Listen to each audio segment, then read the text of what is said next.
No niin, ollaanko sitä valmiina Huuskojen autossa? Siellä ollaan valmiina ja Devilsit on valmiina, lyödään mittarit käyntiin.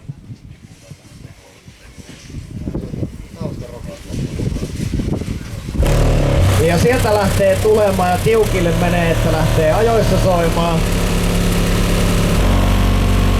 Puskut siellä ennakkosuosikkina painelee.